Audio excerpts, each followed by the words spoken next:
Among many native tribes of North America, fearlessness in the face of death was a virtue held above all else.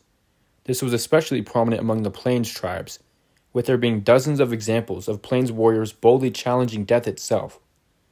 By riding directly in the line of fire of the enemy, charging back into the thick of a battle to rescue a fallen comrade, and even staking themselves to the ground, declaring that they would not retreat until somebody was killed, either themselves or their enemy.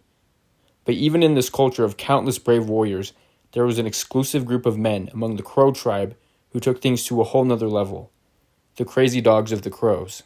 Today's story is known by the name Rabbit Child, Crazy Dog of the Crows.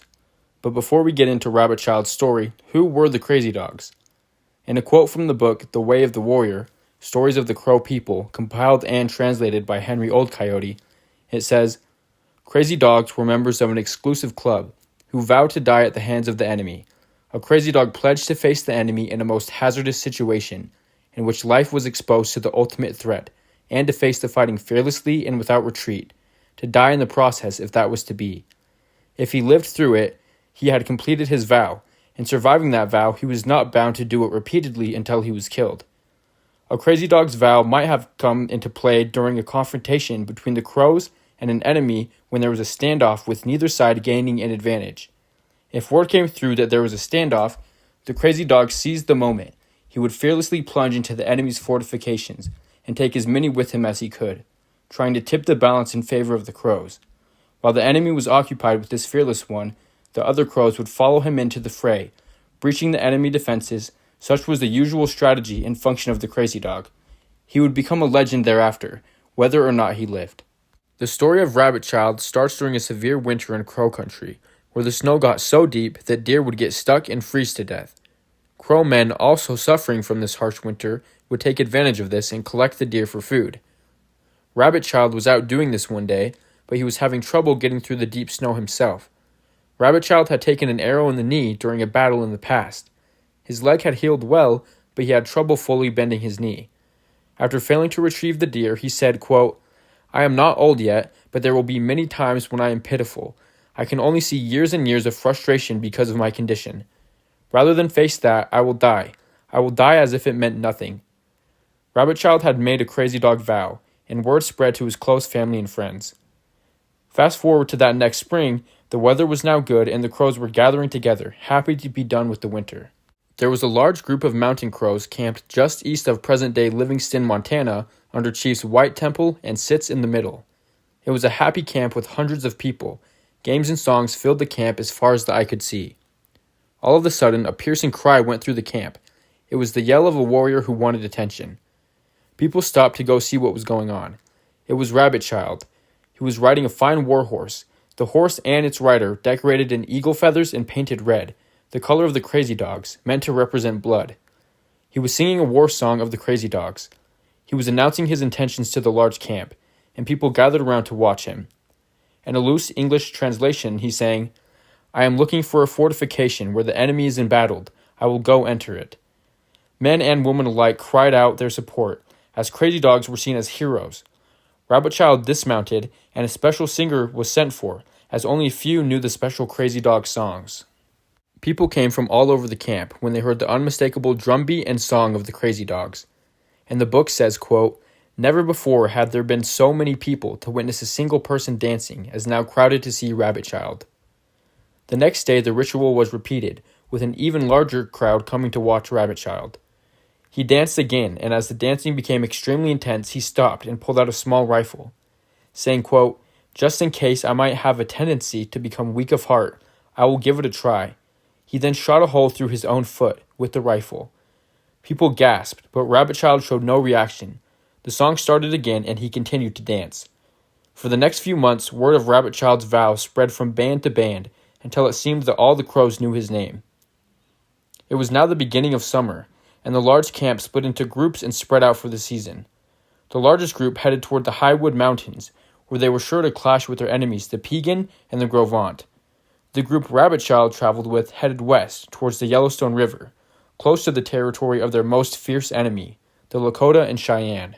Because of the presence of a crazy dog, many notable warriors decided to go with the group Rabbit Child was a part of. As they traveled, every night, Rabbit Child would go around the camp, joking with people and joining their campfires. He was welcome everywhere he went. Summer was the season of fighting, but Rabbit Child showed no signs of fear or regret of the vow he had made. Then one day they were all surprised as a well-known man named Screech Owl announced that he too was making the death vow of the Crazy Dogs. Across the following weeks, Rabbit Child and Screech Owl rode through the camp together, singing their death and war songs. People came from multiple different Crow camps just to witness the spectacle of these two crazy dogs. The camp was eventually situated along Fly Creek, when the cry was sent through the camp that a scout had spotted an enemy war party of men wearing large war bonnets, headed directly towards the Crow camp. The men of the Crow jumped into action, painting themselves and getting their war horses ready. They then waited on top of a nearby hill for the advanced Crow scouting party to return. Eventually the scouts joined the main party on top of the hill, with a man named the Bull in the lead. The Bull was holding a piece of cloth in his hand and said, quote, "They were running towards the creek when I caught up to them and crowded this one and ripped off his shirt. I struck first coup." A man named Runs Through Camp had also taken a bullet in the knee. The Crow warriors now knew the location of their enemy. Rabbit Child and Screeched Owl rode along the outskirts of camp, singing, quote, "Here and now there is nothing that will make me live long." They ended their song with fierce war cries and charged out of the camp. The enemy, who they had now learned were Lakota, knew they had lost the element of surprise and were making a stand along a dry stretch of a creek bed, protected by high banks and covered with high grass. They were up and down the banks of the creek, and due to the course of the river, it was impossible for the Crows to attack them all at once.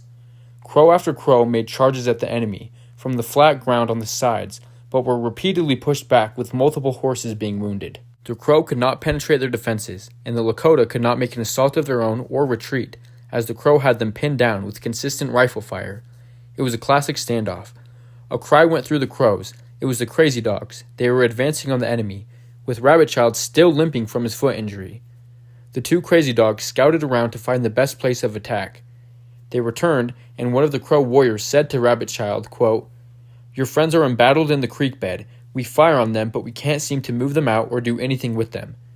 Rabbit Child responded, "That is good. There were times when we thought we would not see it this summer, but it is here. It is good." He then said, quote, "To the great Maker, I give thanks. I was pleading that if there were an enemy to please let me be there. It is good. If this carried on into winter, it would not be good. Thank you, great Maker, for letting it happen now." Rabbit Child and Screech Owl then again went to scout the location of the enemy. They were trying to find the place with the most resistance. That's where they would attack.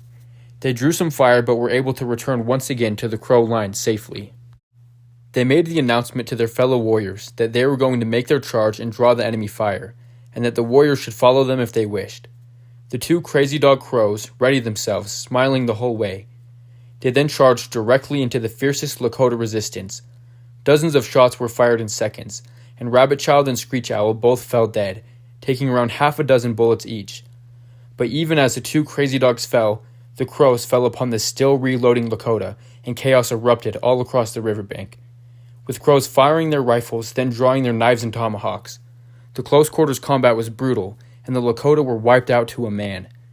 There was no celebration, however, as the Crows were deeply affected by the sacrifice of their two comrades. The bodies of the Crazy Dogs were removed, and rocks were piled to mark the place of their deaths. These rock monuments are said to still mark that river to this day.